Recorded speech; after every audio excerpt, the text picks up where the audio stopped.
Fala pessoal, sejam bem-vindos a mais um episódio do Simplesmente Podcast. Hoje eu tô com um convidado aqui que pra mim ele é bem especial porque ele fez parte da minha vida num momento em que eu posso dizer que talvez eu era o oposto do que eu sou hoje. E uma vez ele falou uma coisa pra mim e eu acredito que foi a primeira vez que eu senti a importância de servir ao outro. Acredito que ele nem sabe disso, a gente vai falar um pouquinho mais disso ao longo do episódio. Hoje eu tô aqui com Felipe Neves, obrigado pela presença, seja muito bem-vindo. E aqui a gente começa com um desafio, que é: quem é Felipe Neves sem falar o que ele faz? Bom desafio. Obrigado, Neto, pelo convite. Parabéns aí pela carreira que você está construindo. Quem é Felipe Neves, sem falar o que eu faço? Eu acho que Felipe Neves é uma pessoa que teve muitas oportunidades na vida, né? Não diretamente, mas indiretamente, e decidiu retribuir. E eu acho que depois que ele começou a fazer isso, as coisas voltaram em dobro e virou um ciclo que não acabou nunca mais. Então, assim, eu gosto muito de pensar que é uma pessoa que deixa os ciclos correndo e aumentando e impactando o maior número de pessoas possíveis, tanto na parte, sei lá, de trabalho, quanto na parte social também. A gente vai entrar um pouco mais em detalhe, né, para ilustrar o que é isso, mas se eu pudesse resumir, sem ter me preparado, acho que seria isso. Cara, você falou a palavra retribuir, né? E engraçado, porque ali na faculdade eu sempre te olhei muito com essa palavra, né? Eu sempre vi você querendo ajudar, poxa, seja alguém a conseguir um estágio, você era ali o chefe, digamos assim, o coordenador ali do nosso futebol, né? A gente jogou futebol junto na faculdade e você tava, mesmo quando tava machucado, você sempre tava ali no treino, sei lá, meia-noite, 1 hora da manhã, você tava ali de alguma forma sempre procurando retribuir, né? Agregar, ajudar. Você consegue dizer da onde vem isso, da onde vem essa sua vontade? Cara, acho que assim, voltando um pouco para trás, né, é, vim de uma família, não vou dizer muito simples, mas família classe média normal aqui, que, por exemplo, estudar na faculdade não era algo que era, assim, trivial, assim, sabe? Que era óbvio, né? Então, não consegui passar na USP para fazer faculdade de graça, entrei na PUC e na PUC eu tive que ir atrás de FIES para poder financiar a minha universidade. Mas no meio do caminho encontrei muita gente disposta a me ajudar ali, né? Disposta a estender a mão, me ajudar, e eu entendi que se eu tinha isso, né, as pessoas me ajudando, eu teria que fazer isso de volta, né? E ficou na minha cabeça isso, né? Pode ser um pouco também de religião, assim, o conceito básico de ajudar o outro, por que que a gente tem que ajudar o outro, enfim. Você pode pegar um viés mais religioso, mas para mim é porque faz sentido, né? Se a gente como sociedade não entende que faz sentido a gente sempre ficar ajudando os outros e tal, acho que a gente despenca como sociedade e hoje a gente está num caminho muito egoísta socialmente. E isso para mim eu entendi muito cedo. Então eu acho que todo mundo acaba entendendo isso quando tem filho depois, ou quando fica mais velho, ou quando passa por situações mais complicadas e eventualmente entende. Mas para mim foi muito mais cedo e muito por causa dessa questão de conseguir fazer uma faculdade. Para mim foi muito difícil e deu tudo certo no final. E ali, com relação a ajudar, né, entender o meu papel ali, o que eu estava fazendo, eu acho que eu nunca fui muito bom em futebol, assim, sabe? Assim, eu nunca nasci com um dom que você tinha, por exemplo, outras pessoas tinham de jogar muito bem. E saber o que eu sou ruim ou o que eu não sou tão bom é tão importante quanto você saber o que você é bom, né? Então, eu sabia que eu não ia ser a pessoa que ia chegar lá e decidir o jogo, driblar todo mundo, fazer o gol, mas eu sabia que eu podia agregar de outras formas, né? Para que a gente pudesse vencer, né? Então, assim, a gente brinca, né? E hoje, pondo em perspectiva, cara, nem era o melhor campeonato do mundo, longe disso, né? Nem era a coisa mais desafiadora do mundo, era um negócio que, puta, era um campeonato universitário e tal, mas se propor a vencer é um negócio que é importante pra tudo que você faz, né? Então eu decidia, cara, se eu tô aqui, né, meia-noite, 1 da manhã, cara, é pra ganhar, não é pra, né, ir lá jogar e seja o que Deus quiser e aconteça o que acontecer. Eu tinha essa noção também. Então, por eu saber, e pra mim tá claro, né, eu não sei se pra todo mundo naquela época tava claro, eu sabia que eu não era o melhor, longe disso, mas sabia que eu podia compensar de outras formas, seja fora de campo, seja tentando organizar as coisas, ou dentro de campo mesmo, fazendo um trabalho meio sujo ali que não necessariamente necessitava ser bom com a bola no pé, né? Entrando mais no futebol. Então acho que entender muito cedo o meu papel, ou que eu era ruim, ou que eu era bom, acho que isso me fez ser a pessoa que eu sou hoje e ser muito pragmático com as coisas que eu faço, né? Então, eu não vou ficar me enganando ou tentando fazer coisas que não vão pra frente. Eu decidia, putz, então eu sou bom nisso aqui, pô, vou focar nisso aqui. Sou ruim nisso aqui, então vou compensar de alguma forma. E foi assim que eu encontrei o meu papel ali, naquela época no time ali. E, e isso eu faço até hoje. Você falou de entrar para vencer e ao mesmo tempo você falou sobre entender aquilo que você é bom, mas também saber aquilo que você não é bom. Você acredita que esse é talvez o primeiro passo ou o começo quando a gente procura construir uma jornada vencedora? Acho que sim. Eu acho que antes disso vem maturidade também, né? Porque assim, então tá bom. Eu não sou bom em alguma coisa. Eu tenho que ter maturidade para isso não me frustrar, né? Não adianta eu querer ser. Vamos voltar pro futebol. Querer ser o atacante que faz gol se eu sou muito ruim nisso, ou se não tem nenhuma habilidade de coordenação motor, enfim, que eu possa treinar, desenvolver, que vai me fazer ser o cara que faz o gol ali. Então você tem que ter maturidade para primeiro não se frustrar e entender que tá tudo bem, né? Que tem outras coisas que você pode ser bom e você tem que descobrir. E aí, uma vez que você tem essa maturidade, você começa de fato a entrar numa jornada de se descobrir muito cedo ali. De novo, eu acho que as coisas que eu me propus a fazer e fui bem sucedida porque eu descobri muito cedo essa maturidade, eu acho. E você conseguir desenvolver o seu lado que você pode se destacar, né? Então, sei que você lida bastante com liderança, treinamento aqui e tal. Cara, o líder pode ser vários tipos de líder, né? Pode ser o líder que dá por exemplo, o líder que todo mundo vai respeitar em campo ali, porque é o melhor, ou a pessoa que vai estar dando um exemplo de conduta, de comportamento e tal.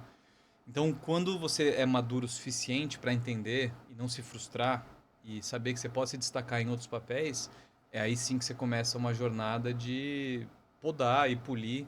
Podar não, a palavra errada. Acho que polir essas habilidades que você descobre que você pode ter e entrar dentro de um ecossistema maior e se destacar nesse ecossistema. No caso, um time ali que a gente estava, né?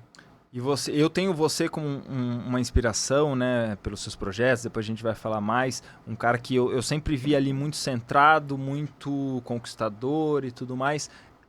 Qual você acredita que é a sua principal característica, o seu principal ponto forte que te levou e te leva a cada vez mais dar esses saltos e essas conquistas? Bom ponto. É, bom, primeiro acho que é maturidade, com certeza, né? É, ver as coisas e tomar decisões que têm que ser tomadas. Por exemplo, saber que você precisa se dedicar a uma certa esfera da sua vida em algum momento específico, que isso vai trazer retorno depois, enfim. Então acho que a maturidade de fazer boas escolhas é o que me destacou muito. E depois eu acho que é não ter medo, assim, sabe? Eu acho que o medo trava todo mundo, né? Então, sei lá, a gente pode estar à espera do trabalho agora. Eu não vou tentar fazer um trabalho, eu não vou começar um projeto social. Tenho medo, mas medo de quê? Do que os outros vão pensar? De eu ficar triste se não dá certo? Então, essas coisas não me abalavam muito, assim, o medo, né? De passar vergonha, de o que os outros iam falar. Eu acho que maturidade alinhada a não ter medo, né? O que seria o medo? Eu acho que isso me fez de novo, não acho que eu sou bem sucedido, mas das coisas que eu me propus a fazer, fui bem sucedido. Porque, cara, não tinha muito medo, assim, não tinha muito que me frustrar, então fui fazendo e as coisas foram dando certo. Cara, você falou dois pontos que as pessoas me procuram e elas falam muito sobre essas duas coisas, né? Eu tomo decisões muito erradas, eu faço péssimas escolhas e eu tenho muito medo das coisas. Você tem alguma coisa que você consegue identificar que você faz quando você tem decisões a serem tomadas? Ah, vou por aqui, vou por ali. Como que você toma essas decisões? E tem alguma coisa que você faz para não deixar com que o medo te trave? Bom, com relação a tomar boas decisões, eu acho que é, é, é fazer muitas vezes o que você está se propondo a fazer. Então, por exemplo, é, carreira e acho que tudo vai depender de pessoas estando ao seu redor, né? Então, por exemplo, ninguém vai, a não ser que seja um concurso público, assim, ter uma carreira bem sucedida se você não se dá bem com pessoas. Eu acho que isso é primordial, assim. E aí, para você tomar decisões corretas, tem que estar cercado de pessoas que vão poder te dar uma visibilidade que às vezes você não tem, né? Então, por exemplo, eu não tenho visibilidade de todo o meu futuro, mas eu tenho certeza que alguém está vivendo o futuro que eu quero viver. Eu tenho certeza disso, né? Então, tem uma frase de um psicólogo, de um livro que eu achei muito legal, que era o futuro já existe, ele é só mal distribuído, né? Então tem alguém que já está vivendo muito o que você quer Tem alguém que já passou pelo que você está se propondo a passar e deu errado. Então você consegue de alguma forma mitigar as decisões erradas vendo quem já está ou quem já passou pelo que você quis passar. E quando eu falei de pessoas é porque, cara, você começar a conversar com mais pessoas, a se expor e tentar passar por situações que você quer passar no futuro, você vai ficando mais acostumado e vai te dando essa coisa do inconsciente, que nada mais é de você, seu cérebro pensar assim, sem querer pensar o que vai dar certo, o que dá errado, você fazendo muitas vezes a mesma coisa, você simulando muitas vezes a mesma coisa e falando muitas vezes com as pessoas que passaram por isso. Então, eu me vejo, quando eu quero fazer alguma coisa, eu faço muita pesquisa, vou atrás das pessoas que querem fazer, ou que já fizeram, ou que falharam no que eu quero fazer, e eu vou aprendendo ali, e aí eu vou tomar uma decisão, né? E, de novo, porque eu faço muitas coisas, ou muitos projetos paralelos, ou porque eu gosto muito de trabalhar também, eu faço várias vezes esse processo, nem sempre dá certo, e eu vou me retroalimentando com isso e vou aprendendo. Então, acho que ficar planejando e mapeando tudo, e falando com pessoas, e entendendo onde elas erraram, acho que para mim é uma maneira muito boa de tomar boas decisões. Com relação ao medo, acho que está correto, não é que não tem medo, né? Obviamente tem medo, mas é não deixar o medo te consumir. Eu acho que o sucesso, de novo, não que eu seja bem sucedido ou não que seja tudo um sucesso, mas a conquista, vamos dizer assim, é você primeiro tentar fazer pequenos projetos, né, pilotos, e ir se acostumando com isso, né? Então, putz, depois de entrar no lado dos projetos, cara, eu passei 3 anos dando aula de direito em escola pública, que é o projeto que eu faço, ninguém nem sabia. Quando você me conheceu, eu já fazia isso. Você nem tinha ideia que eu fazia isso. Não quer dizer que eu era mal sucedido, quer dizer que era um começo, que eu tinha que entender o que estava acontecendo e depois tomar passos maiores que me dariam sim medo, né? Dedicar mais tempo, ir atrás de patrocínio, ir atrás de outras pessoas, bater na porta da Secretaria de Educação que eu fiz, por exemplo. Então acho que começar pequeno é muito bom para isso, né? Você se acostumar com isso, com essas conquistas pequenas, para você ver que tá tudo bem e que se você errar não é o fim do mundo. Então, não ir 880 sempre, né? Então, eu vou fazer isso. Então, ou eu vou criar a maior organização do mundo, ou vai dar errado. Aí o medo é muito maior. Mas se você começar pequeno, você vai desmistificando o medo assim e ficando mais confortável com o sucesso e também com o fracasso. Então, é isso que eu aprendi, né? Meio que na marra, né? Ninguém me ensinou nem nada. Mas é isso que eu costumo fazer até hoje. E tem dado certo até hoje. Pô, muito bom. Eu vi um post seu ali no seu Instagram, né? Você falou agora de procurar pessoas para entender, para ajudar nas decisões. E você tem um post ali que você fala de um mentor seu. Acredito que você tenha várias pessoas que te ajudaram, que te deram conselhos.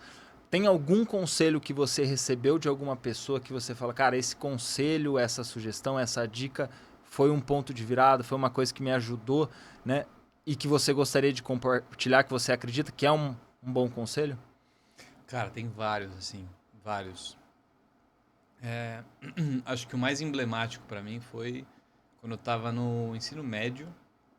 E aí, putz, aquela coisa, né? Imaturidade, você queria zoar na aula inteira e tal, levar tudo meio na brincadeira, enfim, você não dá para entender muito bem o esforço dos seus pais, tentar pagar um colégio, enfim. Normal, tá? Não espero que todo mundo nasça já sabendo o que é certo ou errado. Mas aí uma professora um dia me tirou de canto, ela falou um ditado em alemão, que eu não vou conseguir te falar como que é em alemão, mas em português ela falava assim: a floresta vai gritar no mesmo volume, tô tentando traduzir, tá? Que você gritar com ela. Então, por exemplo, eu vou te tratar bem, você me tratar bem. Eu vou te respeitar, você me respeitar. Então, você ter noção que tudo que você fizer de mal ou bom vai voltar para você na mesma sintonia ou no mesmo volume, eu acho que isso me fez sempre tentar dar mais para os outros. Você comentou, né? Ajudar estágio e tal. Cara, quanta gente me ajudou depois que eu fiz isso? Então, isso de retribuir foi uma coisa que eu aprendi muito cedo. Isso acho que moldou todas as coisas que eu quis fazer, até profissionais. Tentando pensar em outro. E o outro foi muito bom, foi meu chefe também, que tava no estágio, né? Fazia M&A. E aí eu fiz uma coisa muito boa, assim, cara. Fiz um organograma, pesquisei, dei uma saída boa para um caso que ninguém tava conseguindo, eu era só um estagiário. Meu chefe me chamou e falou, cara, tô muito orgulhoso, parabéns. Mas só lembra uma coisa, né? Um nome você pode conquistar depois de 3 anos de trabalho, 10 anos de trabalho, uma reputação boa e tal, mas você vai perder ela em 10 segundos. Então toma cuidado. Você pode achar que você tá, cara, voando agora, mas pra você perder tudo isso é muito rápido. Então toma muito cuidado, dobra a atenção, porque cair é muito mais fácil que levantar. Então, esses dois conselhos para mim, tanto para levar as coisas mais a sério, quanto para não me iludir sabe? Tipo, ganhar algum prêmio, achar que, nossa, eu sou o rei do mundo e tal. Acho que foram coisas que me mantêm no pé no chão, bem humilde, assim. E, de novo, mantendo-se bem humilde, as coisas continuam a dar certo. Então, são coisas que... Essas duas... Tem vários outros conselhos, mas se eu pudesse pensar agora, assim, seria, acho que esses dois. Muito bom. Você falou de pessoas, a importância de conseguir se relacionar com pessoas. Você é um cara que eu vejo ali, né? Sempre vi que conseguia se relacionar muito bem com as pessoas em círculos diferentes, né? Qual você acredita que é a principal ou qual é a coisa que você fala assim, cara, pensando em se relacionar com pessoas, é legal que você tenha esse tipo de atitude, é legal que você faça isso, é legal... Como que você vê essa questão? Cara, é uma questão bem complexa, né? Não é uma ciência exata. Não consigo ser amigo de todo mundo, né? Às vezes, dependendo da posição que você tá, você vai criar vários inimigos também, ou pessoas não vão gostar. Mas eu acho que as pessoas, elas são transacionais sempre, né? Então, assim, sempre alguém quer receber algo de você e te dar algo depois também, seja um conselho, seja um elogio, seja qualquer coisa disso, uma oportunidade, enfim. Então, a partir do momento que você, sabe, se torna útil para a pessoa, e não numa forma de vista, acho que financeiro, de trabalho, mas útil, tipo, cara, uma pessoa que vai me falar coisas legais, vai me ouvir, vai me proporcionar um negócio legal, vai me levar num caminho que eu quero chegar, por mais que eu não entenda agora, mas eu sei que ele quer isso para mim. Eu acho que sempre tentar ajudar, né, para mim é o inicial. Então, cara, estamos aqui, dá um exemplo de nós dois aqui, né? Estamos aqui, está com o seu podcast e tal. Cara, eu acho legal o seu podcast, acho que você é um cara legal, então eu venho aqui te ajudar. Não necessariamente quero nada em troca, mas tenho certeza que se acontecer alguma coisa, pô, nevão, tal, não sei o que, eu vou ajudar ele de volta. No esporte, no futebol, você até comentou, né? Putz, você não entendia algumas coisas na época que você entende hoje ali. Mas tenho certeza que só me chamou porque depois você entendeu e viu que, cara, a minha objetivo ali era ajudar, não me ajudar só. Então acho que essa coisa transacional de sempre ajudar o outro, para mim sempre volta. E de novo, não é uma ciência exata, não tem um causa e efeito que eu consigo te falar agora o que vai ser uma receita de bolo, mas sempre fazer de forma constante, as coisas vão voltar sempre, 100%, e tem voltado sempre para mim. Então acho que se propor primeiro ajudar o outro para depois tentar alguma coisa ali e tal, é o inicial para você se relacionar bem. E aí eu tô lembrando quando você foi falando, você já esteve com Barack Obama, né? Eu não sei exatamente o que foi ali, mas Aham. pelo que eu entendi vocês ficaram próximos, não sei se foi um dia, uma temporada ali, como que foi. Então a gente tá falando de um nível de relacionamento, sei lá, outro nível, né? E ao mesmo tempo você se relacionava ali com a gente no futebol universitário, tal, tal, tal. É, você consegue perceber semelhanças desse tipo de relacionamento que uma pessoa passa a ser muito benquista em qualquer meio, independente de estar num nível de Barack Obama ou num nível de futebol estagiário, futebol universitário ali? Tem. Então, só para dar um pouco de contexto, né? Eu tenho um projeto que eu dou aula de Direito em Escola Pública há 10 anos. Esse projeto, além de dar aula de Direito em Escola Pública, né, e dar um conhecimento que é muito elitizado, né, só aprende na faculdade, a gente também dá bolsas de estudo para ingressarem na faculdade. E depois disso faz um programa de mentoria e treinamento para que esses alunos que vieram da rede pública e já estão na faculdade entrem no mercado de trabalho, principalmente nos escritórios grandes aqui da Faria Lima, Paulista e região. E aí eu faço isso há muito tempo já, e o projeto ganhou alguns prêmios, né? Entre eles eu ganhei um prêmio do governo dos Estados Unidos, chama Young Leader of America, lá em 2016. E, enfim, era um projeto do governo Obama, quando ele estava ainda como presidente. E beleza, as coisas passaram e tal. E quando ele veio para o Brasil, ele queria visitar jovens lideranças brasileiras que tinham alguma relação com o governo dele.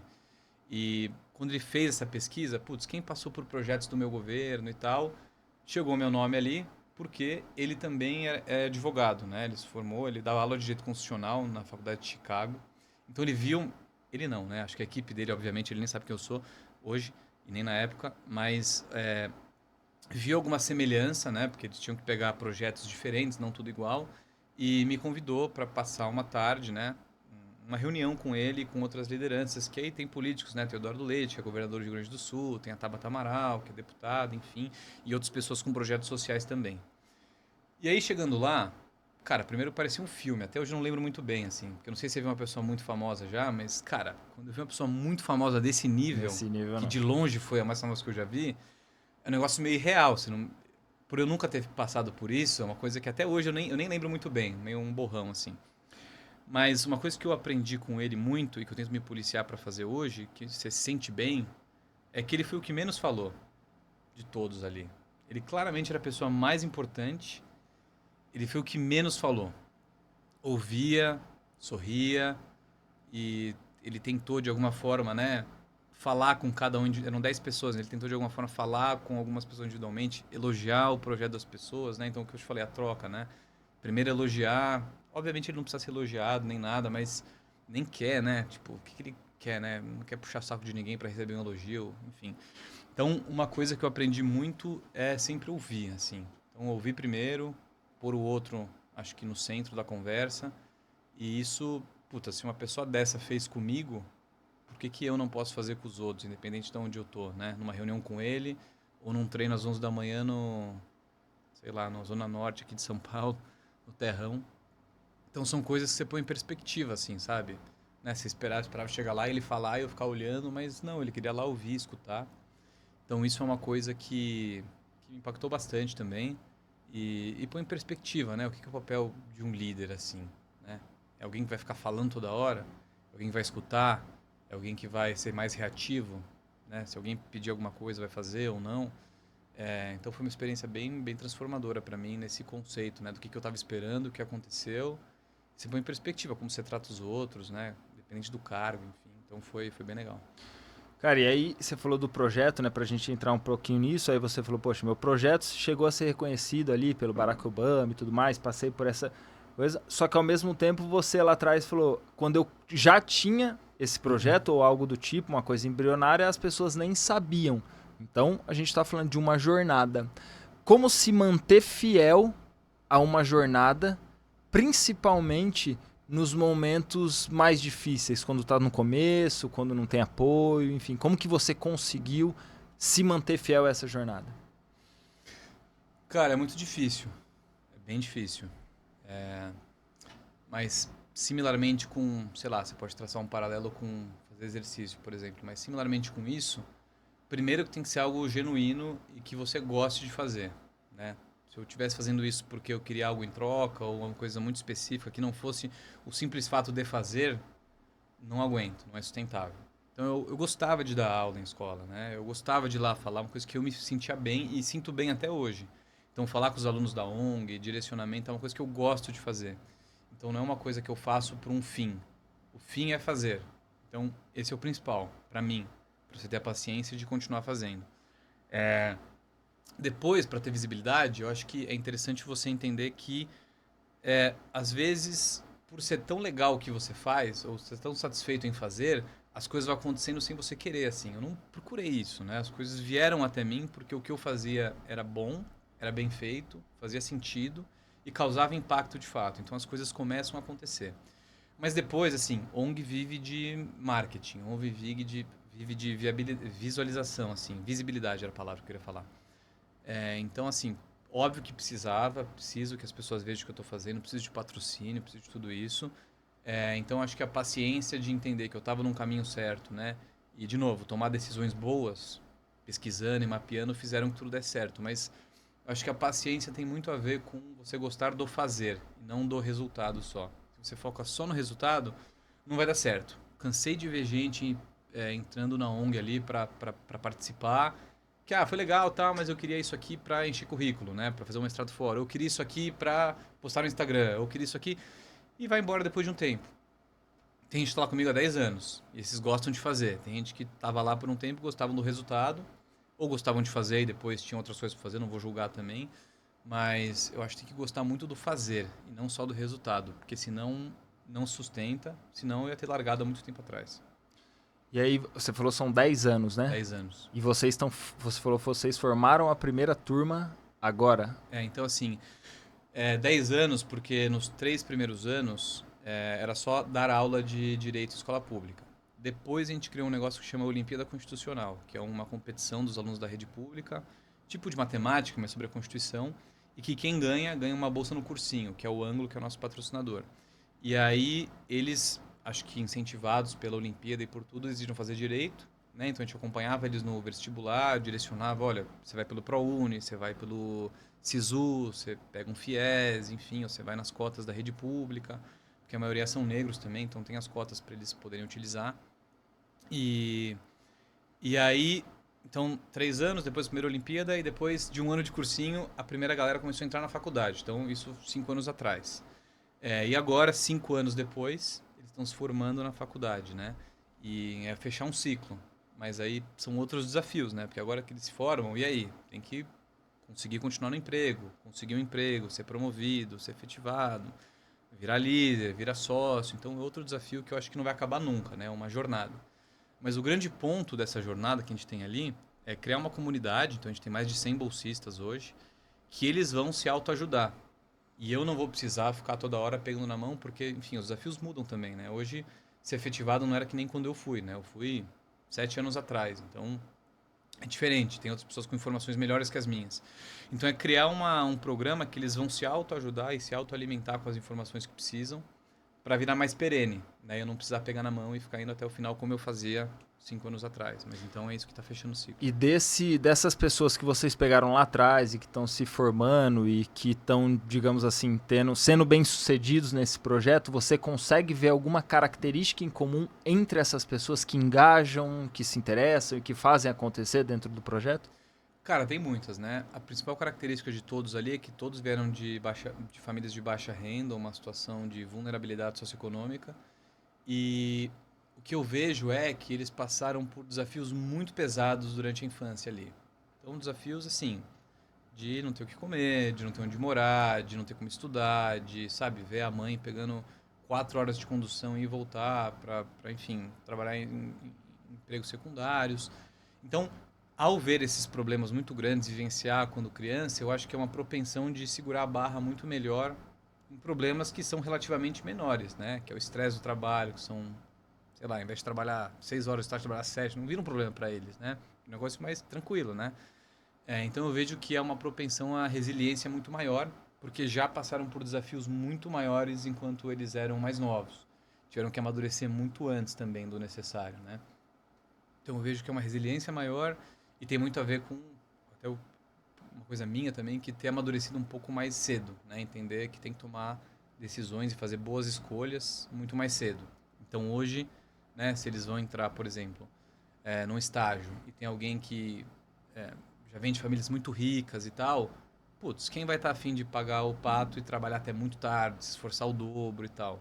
Então é isso que eu vejo de uma característica que é transformar um problema, né, uma coisa ruim, não vou dizer que é uma coisa boa, mas transformar uma característica que pode trazer coisas boas. É isso que a gente vê hoje na ONG ali, e os alunos que a gente vê estão muito afim de trabalhar, muito afim de vencer, assim, e tem dado certo. E você ali, obviamente, tem uma figura de liderança para essas pessoas. É, 2 pontos. O que você sente que eles esperam de você, no sentido de postura, de comportamento e tudo mais, e o que você está sempre preocupado em entregar para eles para aumentar as chances deles conquistarem aquilo que eles têm vontade? Bom,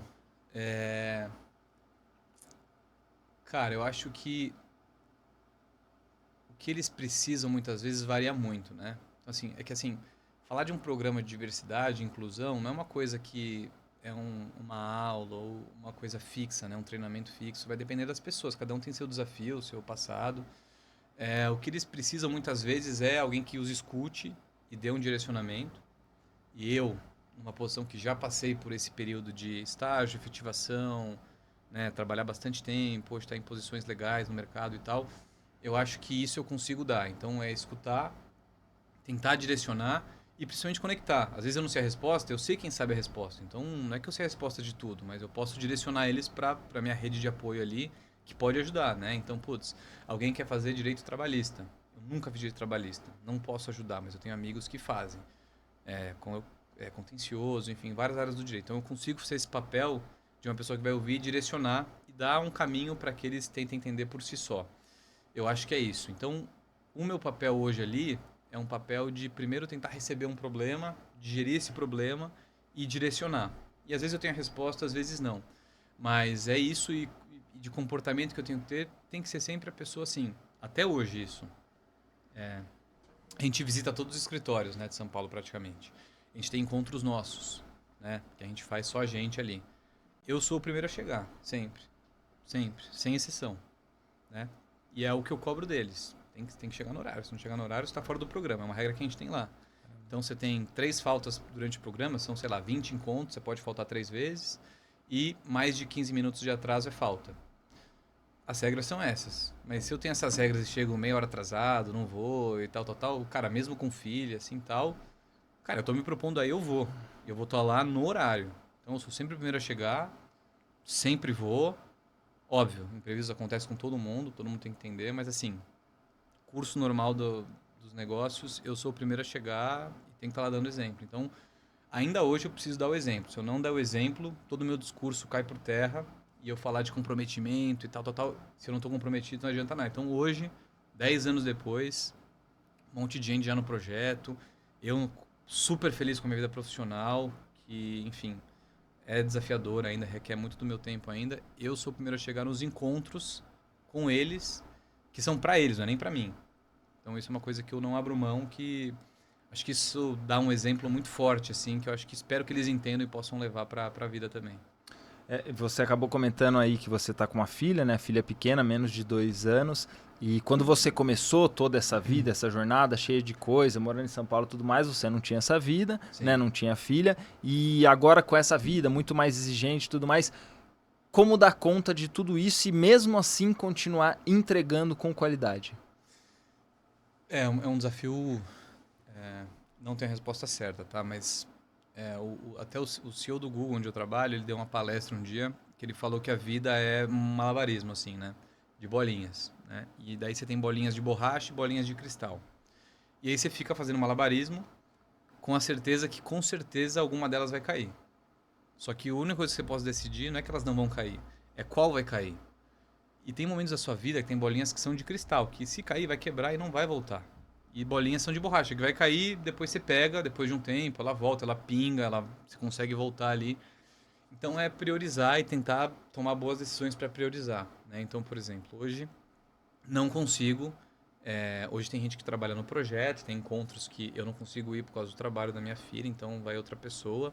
É, mas tive que tomar essa decisão porque eu não estava conseguindo fazer bem feito, como você falou. Então, eu não conseguia estar lá em todos os encontros e estar presente e fazer tudo o que eu tinha que fazer e tal. E ter o trabalho bem, ter minha filha bem e tal. Então, assim, eu acho que é uma questão de você tomar decisões. Por exemplo, saúde física. Uma coisa que por um tempo tive que deixar de lado, não tem como. Né? Agora as coisas vão se normalizando, você consegue colocar na rotina e tal.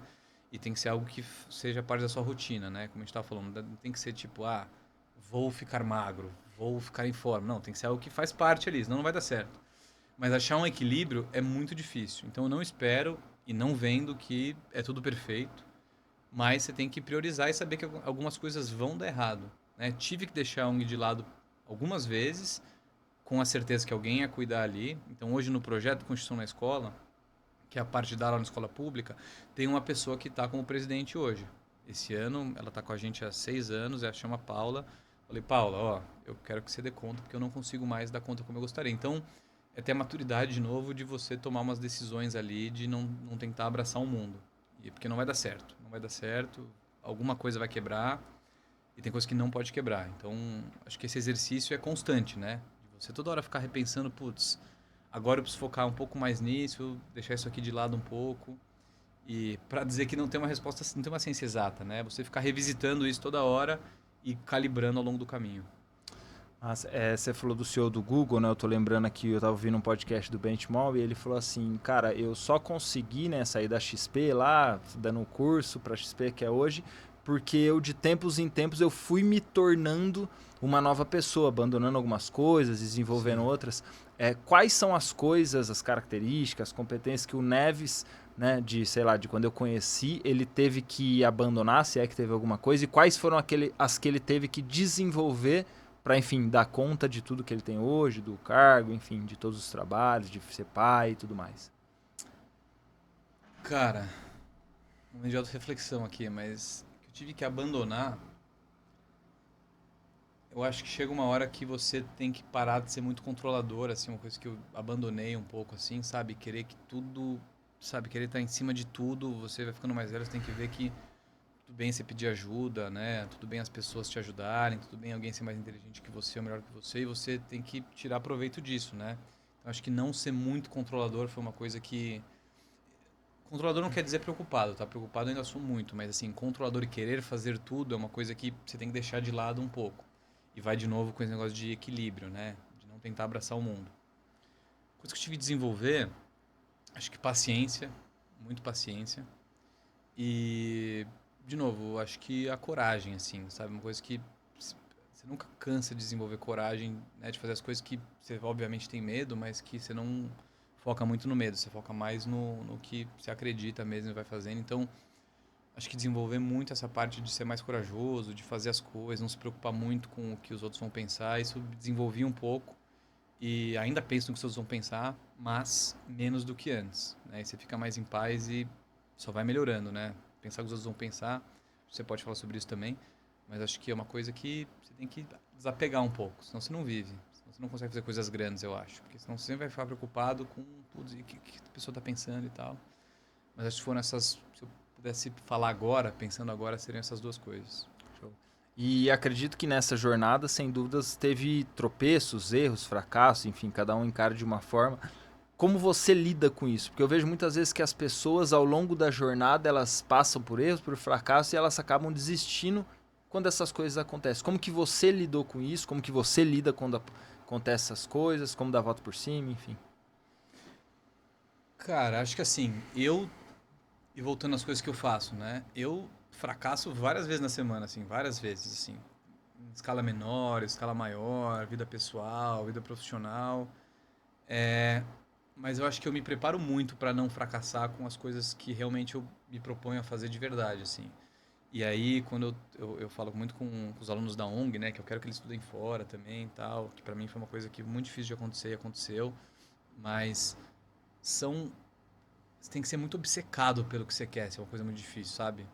E assim, os fracassos me deixam ver formas de você fazer diferente na próxima vez e fazer mais, assim. Então, eu vejo que o fracasso me ensina muito, assim, e não me deixa desanimar, porque, assim, se é um sonho seu e você quer muito, vai dar certo, mas daí você vai ter que se preparar muito e ser bem obcecado, assim. Então, com relação ao fracasso, se você desiste, quer dizer que não era um negócio tão relevante pra você assim, ou que você queria tanto, assim. Porque, sei lá, tirando coisas que a física não deixa, né? Tipo, eu querer ser o homem mais rápido do mundo, isso nunca vai acontecer. Mas tirando coisas que são coisas que você consegue se esforçar muito, assim, cara, vai dar certo. Mesmo, assim. Até coisas intelectuais, assim. Ninguém precisa desenvolver a nova fórmula do, sei lá, do medicação da cura de tal doença, assim. Isso são coisas que os outliers vão fazer, né? Mas, assim, ser bem sucedido no trabalho requer muita dedicação. Nada além disso. Nada além disso. Não precisa ser o gênio. Tem pessoas 15 mil vezes mais inteligentes que eu conheci na minha vida, que pararam no meio do caminho porque não estão muito afim de trabalhar, de se esforçar e tal. Então eu vejo que se as pessoas desistem é porque ou elas não querem muito, ou não era o objetivo de fato que elas queriam, né? Era só uma percepção de alguma coisa que elas queriam. Então eu lido muito bem com o fracasso, assim. Se eu fracasso é porque ou eu não queria muito, ou não me preparei muito, ou de fato, cara, a física, alguma coisa impede que isso aconteça e eu tenho que deixar pra trás e, de novo, voltar na primeiro ponto, né? Focar no que eu sou bom, no que eu sei fazer, no que tenho propensão a ser bem sucedido, enfim, são, acho que essas coisas. Tá. Olhando agora para os seus... Você chama o quê? De alunos? Você chama do que o Alunos, pode pessoal? falar alunos, é. A faixa de idade deles é mais ou menos o que ali? Cara, vai de 17 a 27. Tá. Pegando, vai, na nossa época em que ainda não tinha tanta tecnologia, ali na nossa época não tinha Instagram, pelo menos Sim, eu não me envolvia, né? eu Não também tinha não tanta tinha. rede social, o celular era muito Acho que é menos. por isso que ninguém não sabia o que eu fazia, né? Porque não tinha onde postar. E hoje, né, eles com tecnologia, um mundo querendo ou não bem diferente, você sente que existe uma diferença de aptidões, de competências, de características que hoje esses jovens precisam ter que talvez antes a gente não precisasse? O que, que você vê principalmente que mudou, pensando assim em vencer profissionalmente, pessoalmente? Cara, eu acho que de tecnologia, vamos falar de redes sociais, assim. Eu acho que as redes sociais, elas mudaram muita coisa pro bem, Mas essa geração que a gente está falando virou uma geração muito ansiosa e muito mais, acho que próxima do fracasso. Por quê? Porque, assim, o Instagram, ninguém vai postar algo ruim, né? Ah, hoje eu fracassei. Tipo, hoje eu, sabe, fui bem, hoje eu consegui e tal. E aí você tem uma amostragem de muita gente fazendo isso. Então, todo dia alguém vai se dar bem em alguma coisa, né? E é a minoria. Sendo que todo o resto, alguma coisa ruim aconteceu, mas só vão postar o que deu bem. Então, você cria uma comparação, se você está num dia ruim, que alguém está tendo um dia bom, porque essa pessoa é melhor, porque essa pessoa está num lugar melhor, ou qualquer que seja a circunstância. Então a gente cria uma geração muito ansiosa e propensa a achar que está tudo ruim, assim, muito mais rápido que a gente, né? Eu acho que a gente vivia numa ignorância do bem ali, né? Eu não ficava ansioso de saber o que meu amigo estava conquistando no trabalho. Não tinha nem LinkedIn direito naquela época. Eu lembro que eu criei meu LinkedIn no final da faculdade, assim. Mas quando eu entrei não tinha WhatsApp. Era BBM lá IBM. do, né? Enfim, era, cara, era um outro mundo, assim. Então você não era tão ansioso de ficar se comparando com as pessoas. Isso é muito ruim, eu acho, porque hoje, até no nicho que eu tô ali dos alunos, alguns dos alunos a gente leva para os Estados Unidos, tal, não sei o quê, e tem uma galera ali que acha que nunca vai conseguir, que não é para eles, porque eles não estão nesse momento ainda, mas sabe, eu acho que a gente criou uma plataforma que mostra só as coisas boas e deixa uma galera muito ansiosa ali, com muitos problemas de ansiedade, né, de depressão e tal, porque é uma comparação constante todos os dias, assim, todos os dias. E aí, para fazer um meia-culpa, eu sou muito mais ansioso hoje também, porque você fica vendo ali, né, puta, tal pessoa tá em tal lugar e tal, e eu tô aqui trabalhando e tal, não sei o quê. Então, cara, acho que mais para a geração que cresceu com isso é um problema, mas para todas as gerações são ruins. Mas acho que eles têm uma percepção muito maior de um fracasso momentâneo ou de uma ansiedade que alguma coisa tem que acontecer, senão tá tudo errado porque alguém está se dando bem, que prejudica muito. Então, lidar com isso é algo que a gente tem que lidar e eu acho que no futuro pode até ter um retrocesso, assim, né? Tá tendo projetos de lei de banir celular de escolas e tal, exatamente por isso, né? Porque tem muita coisa boa que você consegue ali, muitas pessoas agora trabalham graças às redes sociais, mas é um backlash muito grande também com uma geração que eu acho que não teve controle, né? Você jogou a rede social ali para todo mundo usar, sem nenhum tipo de controle, e os problemas estão vindo hoje, né? Então, assim, é complicado. Espero que a gente consiga achar um meio termo ali. E você é um cara da educação, que incentiva, que fomenta a educação. Como que você vê que essa geração tá vendo essa questão da educação, digamos assim, educação clássica? Você acha que eles encaram da mesma forma que a gente encarava, sei lá, com os nossos pais? Você acha que já é diferente? Você acredita que a educação ela tem ainda a mesma importância que tinha um tempo atrás? Enfim, como que você, que está nesse universo, vê essa questão da educação para esses jovens? Legal. Bom, sem parar para pensar uma história mais antropológica assim da educação, né?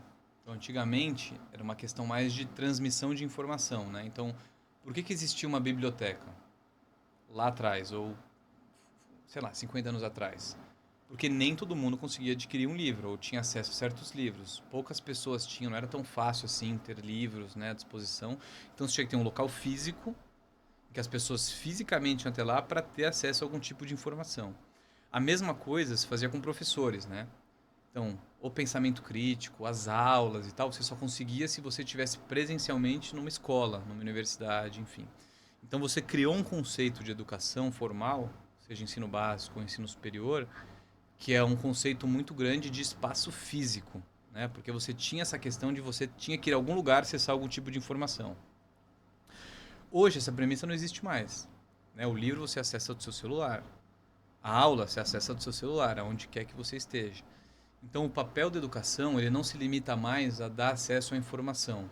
Ele agora é um papel que também tinha antes, mas agora se torna mais necessário ainda, que é ajudar o aluno a construir um pensamento crítico, a pensar, a se desenvolver, enfim. Então, se eu ia para uma aula antes decorar o que era mitocôndria, cara, eu não preciso até lá para saber isso. Eu leio em casa e eu sei. Então, mas eu vou na aula discutir qual que é o impacto disso, né? Sei lá, eu sou muito ruim de mitocôndria, então vou pegar outro exemplo aqui. Sei lá, aprender um artigo. Pô, o artigo eu leio em casa, mas o impacto que esse artigo pode ter na sociedade é isso que eu vou discutir na aula. Então, acho que hoje as aulas, e o modelo dos Estados Unidos, quando eu estudei lá, foi um baque para mim muito positivo, é um momento na classe de muita discussão, muito debate, para o bem, muito instigar você a pensar coisas que não estão escritas ou que você não consegue acessar na sua casa. E, paralelamente a isso, é o desenvolvimento do profissional também. Né? Então, as aulas hoje, as escolas, as universidades, têm que focar no desenvolvimento do profissional. Né? O que o profissional tem que saber hoje em dia? Né? A falar em público, a escrever um e-mail, a se comportar numa sala de reunião, a apresentar um projeto. Então, essas coisas que não são só acesso à informação, que, de novo, voltando lá atrás, na história antiga, na Grécia, tinha que ir até lá para o pensador falar em voz alta. Quem podia ler isso tinha um pergaminho só, que tinha um exemplar, que tinha que... Você criava polos, né, de conhecimento. Isso mudou e o conceito não mudou tão rápido assim de educação formal. Tem mudado mais agora, por isso que você vê hoje EAD, você vê microcertificados, né, que são mais rápidos, porque tem que ser mais útil a educação formal. Então, a gente vê essa transformação hoje e a gente vê que a gente tem que se adequar às necessidades dos alunos hoje. Então, assim, tirando algumas universidades mais tradicionais que, para mim, ainda pararam no tempo, né, que você vai até lá, ouvir o professor falar em voz alta para decorar um conteúdo e fazer uma prova de múltipla escolha, eu acho que tem muita universidade e até escola, eu vejo os governos fazendo isso, tentando colocar novos temas e novos conteúdos ali para serem desenvolvidos em aula e não só lidos em voz alta. Então, é uma transformação constante que a gente vê e estamos num caminho melhor, eu acho, hoje em dia. Você foi falando, me veio na cabeça a palavra engajar, né? Eu sou um cara que tô o tempo todo preocupado em engajar as pessoas para que elas vivam o processo e tudo mais. Você conseguiu no seu negócio, no seu projeto, entender quais são as coisas que faz com que uma pessoa, principalmente o jovem, engaje nessa jornada? Que ele fala assim, cara, eu quero fazer isso. Assim, acho que primeiro tem que ver o interesse do jovem, né? Seja, por exemplo, financeiro, quero ascender socialmente através do trabalho, seja intelectual, putz, eu gosto muito dessa temática, tem muitos alunos ali que Só te cortando, deixa eu até melhorar a pergunta. Você acha que é possível pegar alguém que não tem o interesse e fazer essa pessoa ficar interessada ou não? Putz, eu tenho que olhar realmente para os que estão interessados já e fazer que eles continuem. Entendi. Como que você vê isso? Cara, depende muito, assim. Eu tenho situações, casos que não deram certo, que não tinham interesse, beleza, e casos que deram certo. Mas eu acho que o engajamento tem que ser com a participação. Então, assim, as aulas mais legais, né, falando de engajamento em aula, vai, é quando você fala menos e deixa a atividade em aula, ou atividade num curso, ou atividade em uma experiência que está ali, que a pessoa participe mais, né? E vai muito com ansiedade, né? Ninguém vai ficar parado e olhando, né? Por exemplo, a gente está aqui parado e olhando. Se tivesse alguém assistindo a gente aqui, a pessoa pegaria o celular e começaria a ver o Instagram na hora. Então ela tem que estar fazendo alguma coisa sempre, junto com a experiência, junto com a aula. E a gente vê que até as tecnologias que a gente tem lá no Google, enfim, são tecnologias muito engajadoras, que o aluno tem que fazer coisas para sentir parte da aula e da experiência e da solução ali. E acho que tem que engajar mais no sentido de a participação tem que ser muito maior do que era antes, né? Se lembrar atrás, cara, 90% das minhas aulas era eu escutando. Então isso não funciona mais. Então, para engajar, tem que ser um pouco 50-50, 60-40, algo assim. Você falou, você estudou, quanto tempo você ficou nos Estados Unidos? Eu fiquei 1 ano e meio. Tem alguma coisa que você pegou de lá, principalmente questão de mentalidade, que você fala, poxa, ainda falta muito isso aqui? Cara, preparação. Acho que, sei lá, quando eu fui fazer entrevista de emprego, meu primeiro estágio, conversa foi, conta mais sobre você, pô, gosto de jogar bola e tal, não sei o quê. Legal, tá contratado. Era isso, né? Beleza. Daí você vai para uma entrevista de emprego agora como advogado, putz, você leva um pouco mais a sério, mas as entrevistas, assim, não são coisas tão, acho que, pesadas, assim, e que exige uma preparação muito grande. É mais você conversar. O Brasil, né? Acho que os países da América Latina são muito mais pessoais, assim, não tão formais com essa questão. Quando eu estava lá, e eu queria trabalhar em Nova York depois, cara, eu lembro que eu tinha aulas de preparação para entrevista na faculdade. Tinha mentores que eles estavam dispostos a te ajudar a preparar para a entrevista. Tinha simulação de entrevista que você fazia. E aí eu ia para a entrevista, cara, eu fazia uma pasta que eu pesquisava todos os sócios que eu ia conversar, todas as operações de mercado de capitais que eles fizeram, onde eles estudaram, o que o escritório estava fazendo agora, qual foi o último deal que o escritório fez.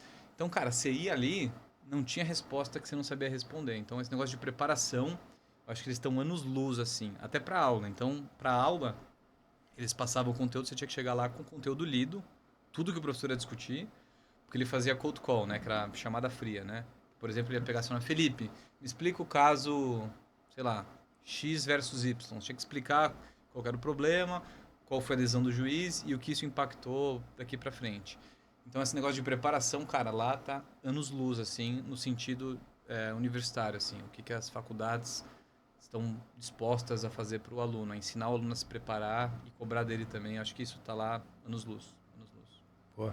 Pra gente ir caminhando pro nosso final e pegando isso que você falou, tem alguma coisa que você faz no seu dia a dia, na sua vida, para estar cada vez mais preparado para o que vem daqui para frente? Ah, tem bastante coisa, assim. Primeiro, levar muito a sério tudo.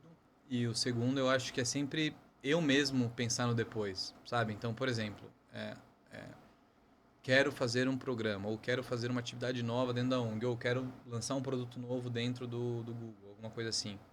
Eu sempre tenho que estar pensando 8 casas depois, sabe? Para já tentar mitigar os riscos, para já tentar, opa, isso pode destravar uma outra oportunidade, uma outra coisa que eu quero fazer.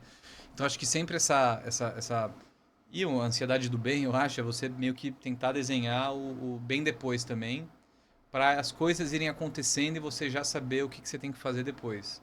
Se você entra no modo automático, aí você meio que se limita, assim, e as coisas param depois que você faz o que você tem que fazer, tá? Então acho que pensar sempre no depois e ficar se preparando e ficar, acho que desenhando coisas maiores e, sabe, os passinhos depois, eu acho que para mim funciona bastante. É uma coisa que eu faço até hoje. Como que você estabelece um desafio para você mesmo? Cara, Seja pessoal, profissional. um desafio é.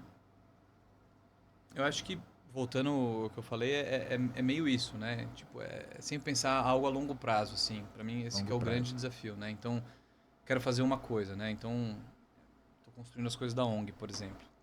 Eu sempre penso em uma coisa sustentável, a longo prazo, então são desafios que eles não acabam, né? E voltando ao começo também, coisas que o sucesso ou o desafio é o fazer simplesmente, né? E não, sei lá, o resultado disso. Porque não é uma coisa estática o resultado. Então, quando eu queria estudar fora, não era só estudar fora, era trabalhar fora depois. E depois não era só trabalhar fora, depois construir uma carreira mais internacional. Então, você vê que não é uma conquista só e acabou, tem várias coisas que você vai mapeando. Então, para mim, são desafios que são do dia a dia, longo prazo, e que eu não acho que é uma, sabe, bala de prata que a gente chama, né? Que, é isso aqui. Não, são desafios que são constantes, assim, eles vão continuando acontecendo. E acho que o grande desafio é manter, né? O manter é o grande desafio. Qual que é um valor, um pensamento, um tipo de mentalidade que você tem, que você carrega com você e você fala assim, cara, isso aqui eu nunca quero deixar porque eu sei que isso aqui vai me levar aonde eu quero chegar, enfim. Cara, eu acho que é mentalidade. Mentalidade não, desculpa. Responsabilidade. Pra mim, ser uma pessoa responsável, sempre foi assim, nunca vou deixar de ser, e as pessoas podem contar comigo, assim. Tipo, sabe, combinei alguma coisa, isso vai acontecer. Seja chegar no horário, seja entregar o trabalho, seja direcionar alguém. Pra mim, responsabilidade é o principal, e é o que eu cobro das outras pessoas também que trabalham comigo. É responsabilidade, não é ser o melhor do mundo, mas é ser responsável. E é bem difícil ser responsável hoje em dia, mas pra mim é isso. Qual conselho você deixa para um jovem hoje de 18 anos? De 18 anos.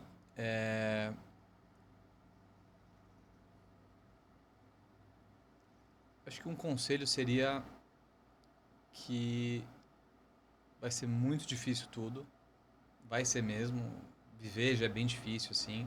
Mas uma trajetória que queira coisas grandes, né? Sucesso é muito relativo, né? Mas que queira grandes conquistas, ou grandes cargos, ou grandes acontecimentos, vão requerer grandes esforços. E o conselho que eu dou para todo mundo é: não se frustre se você não tiver a fim de pagar o preço. Porque vai ter um preço muito grande para ser pago. E o que eu vejo hoje a galera mais nova é: quero ser CEO, não tô a fim de trabalhar não sei quantas mil horas. Quero estudar fora, não tô a fim de sentar e dedicar para o inglês muito, estudar muito para ir bem na prova. Quero trabalhar em tal escritório, mas não tô a fim de fazer coisas muito chatas por muito tempo, porque faz parte do trabalho e tal. Então, para mim, se preparar para grandes coisas, mas ao mesmo tempo não se frustrar se, sabe, se você não fizer o que tem que ser feito e o resultado não chegar. E vem muito com ansiedade, né? Eu vejo isso na geração mais nova hoje. Eu quero isso, tô a fim de fazer isso. E daí se não conseguir eu fico frustrado. Ah, porque tal pessoa teve privilégio e tal para conseguir. Beleza, talvez teve, mas você não está disposto a fazer o que tem que ser feito. E infelizmente, para alguns vai ser mais difícil, alguns vai ser mais fácil. Então acho que é isso. Se prepare, que vai ser difícil, mas tem que estar afim de pagar o preço. Se você não tiver, tudo bem, mas não fique frustrado. Cara, me veio uma pergunta aqui. Você acha que no mundo de hoje, o esforço, se a pessoa for esforçada, ela consegue se igualar, digamos assim, no jogo, que ela vai sair de qualquer tipo de pessoa? Por exemplo, uma pessoa que é menos favorecida, uma pessoa que é mais favorecida. Você acredita que essa pessoa, por exemplo, menos favorecida, se ela falar assim, cara, eu tô muito afim, eu vou me esforçar, você acredita que em algum momento ela consegue se igualar, mesmo tendo saído atrás, ou você acha que não, ela sempre vai ter uma desvantagem? Como que você vê essa questão? Assim, pragmaticamente, eu acho que sim. Porque você está falando assim, a pessoa vai conseguir se desenvolver intelectualmente no nível da outra pessoa? Isso sim. Isso eu acho que sim. Então, aprender inglês vai dar certo? Sei lá, vai demorar um pouco mais? Com certeza. Mas vai dar certo, né? Ninguém, por ser, acho que menos favorecido financeiramente, é mais burro ou esperto que o outro. Só teve oportunidades mais cedo ou não, ou melhores oportunidades, né? Então, assim, intelectualmente, eu acho que as pessoas conseguem, se tiverem oportunidades depois parecidas, né, se igualar. Agora, falando do ponto de vista de carreira, de futuros e tal, é muito injusto você, né, querer que isso aconteça com um avião no ar, né? Então, por exemplo, tem duas pessoas, uma escola bilíngue, outra escola pública. Tá, agora as duas têm aula de inglês, eu vou pagar um professor para as duas, tá valendo. Quem vai desenvolver mais rápido? Obviamente, o ponto de partida de uma pessoa está muito mais na frente. Então, eu não acho que vai ser uma coisa assim, beleza, eu vou dar oportunidades para todo mundo e esperar que todo mundo acho que batalha de igual para igual para uma vaga, alguma coisa. Eu acho que isso não existe. De novo, no longo prazo, eu acho que todo mundo consegue, né, catch up e se igualar. Mas quando a gente está falando de jovens que vêm, né, principalmente do que eu faço, eu não acho que é tão simples assim você dar uma oportunidade, porque eu estou vendo isso na prática, né? Dar professor de inglês e achar que o problema está resolvido. Né? Tem um ponto de partida muito antes de algumas pessoas, muito mais favorecido, muito depois de outras. Então, eu acho que ainda a gente não está nesse caminho, né? Tem muita coisa estrutural para mudar, para a gente achar que vai ser uma de igual para igual se der uma oportunidade, porque é muito relativo uma oportunidade. O que é uma oportunidade? Né? Imagina a bagagem que você tem. Vamos ser mais práticos aqui. Duas pessoas num escritório de advocacia. Um tem um pai que era advogado, o outro veio de uma escola pública, o pai que era cobrador, por exemplo. Os dois agora têm as mesmas oportunidades, estão na mesma faculdade, os mesmos cursos de inglês. Ainda assim, não é a mesmo ponto de partida. Tem uma coisa estrutural muito lá atrás. Tem alguém que vive com um pai que já fala para esse filho ou para essa filha há muito tempo o que fazer e pode direcionar e já está com uma confiança muito maior, né, para poder fazer as coisas, e outra pessoa que não tem nada disso. Por mais que a gente tente dar as ferramentas, nunca vai se igualar. Então, por nunca se igualar, eu acho que não é uma luta justa, assim, apesar de tentar dar as oportunidades. Mas a longo prazo, né, eu já vi, tem as exceções ali, pessoas que, putz, conseguiram uma bolsa de inglês, uma bolsa na faculdade, e não é que elas se igualam, elas são muito melhores ainda, né? Então, eu acho que falando de uma forma geral, não é justo, não é igualável a curto prazo, mas falando de uma forma de potencial, eu acho que todo mundo consegue se igualar partindo do pressuposto que você consiga dar condições para que essa oportunidade seja desenvolvida, né, em habilidades, enfim. Show. Qual é o sonho do Neves? Cara, eu não tenho mais um sonho específico. Só quero ter uma vida tranquila e feliz. Eu acho que, né, quando você vai ficando mais velho, é isso que você quer. Não quero comprar nada, não quero fazer nada. Só quero minha filha esteja saudável, a gente feliz, eu possa aproveitar pequenas coisas. E sonho também, tirando a parte pessoal, que os meus alunos, né, da ONG ali consigam os objetivos deles, assim. Isso me ia me deixar muito feliz também depois de ter uma vida feliz, tranquila. Acho que seria isso. Show. Para fechar, eu sempre falo que tem uma sensação que ela é muito recompensadora, que é quando você consegue ver a diferença que você causou na vida do outro, mesmo que aquilo ali não te impacte, não mude a sua vida de forma nenhuma. Como que é pra você ter essa sensação? Porque eu sempre falo, cara, vale a pena. Como que pra você é ter a sensação de alguma forma eu transformei a vida dessa pessoa? Cara, é que já me perguntaram isso algumas vezes nos últimos meses, né? E vai muito do porquê que você tá fazendo isso e tal. E, de novo, eu acho que deu certo porque eu não sou um cara tão idealista, assim, do ponto de vista social. Nunca fui, assim, sabe? Fui muito de boa, assim, nem pra um extremo nem pro outro, nem politicamente também. E é por isso que dá certo, porque não é que eu tenho uma agenda pra preencher ou pra fazer alguma coisa, é porque pra mim faz sentido, entendeu? No dia a dia eu me sinto bem, mas não quando uma coisa acontece, mas porque faz e deveria ser assim pra todo mundo, eu acho. Ninguém deveria fazer alguma coisa esperando algo em troca ou esperando uma recompensa pessoal. Então, pra mim é muito gostoso o dia a dia ali, sabe? Eu fico muito feliz quando alguém consegue um estágio efetivado, consegue não sei quem, faz uma publicação. Isso me dá uma alegria genuína, mas, de novo, no dia a dia, que eu não consigo explicar. Então, pra mim, virou algo do meu cotidiano que me faz bem e tanto conversar quanto receber essas notícias me faz muito bem, assim. Então, assim, vou te frustrar porque eu não tenho nenhuma frase de efeito pra finalizar, mas eu acho que, cara, o dia a dia, estar nesse ambiente de ver as pessoas conseguindo coisas, assim, é uma coisa que me faz bem, mas não como se fosse um grande acontecimento, mas como se fosse deveria ser uma rotina de todo mundo, assim, sabe? De ver as pessoas se dando bem, ficando felizes por isso e tal. Acho que isso é o que me faz continuar. E é Show. isso que me faz feliz também. Pessoal, então estamos finalizando aqui. Neves, obrigado. Obrigado a Quer você. deixar algum recado, alguma coisa, sei lá, uma mensagem para os jovens, para quem vai ouvir, enfim. Não, a única coisa que eu queria falar é obrigado, Neto, pela oportunidade. Muito legal conversar com você. Parabéns aí pela trajetória, pelos projetos. E quem tiver, né, sei lá, 18 anos, 20 anos, tiver querendo ir para a faculdade ou na faculdade de Direito, a gente tem 2 projetos, o projeto Constituição na Escola e a Civics Educação. Lá tem conteúdo, cursos gratuitos também para quem quiser e também oportunidades de mentoria e treinamento para jovens que vieram da rede pública e querem entrar no mercado de trabalho, enfim. É só entrar lá no site que tem bastante coisa lá. Show. Então é isso, pessoal. Espero que tenham gostado. Eu, particularmente, aprendi demais. Eu sempre falo que o podcast não é para mim, né? O podcast é para vocês, mas eu acredito que eu acabo aprendendo demais com todos que vêm aqui. Então, espero que gostem, espero que aproveitem e até o próximo. Valeu!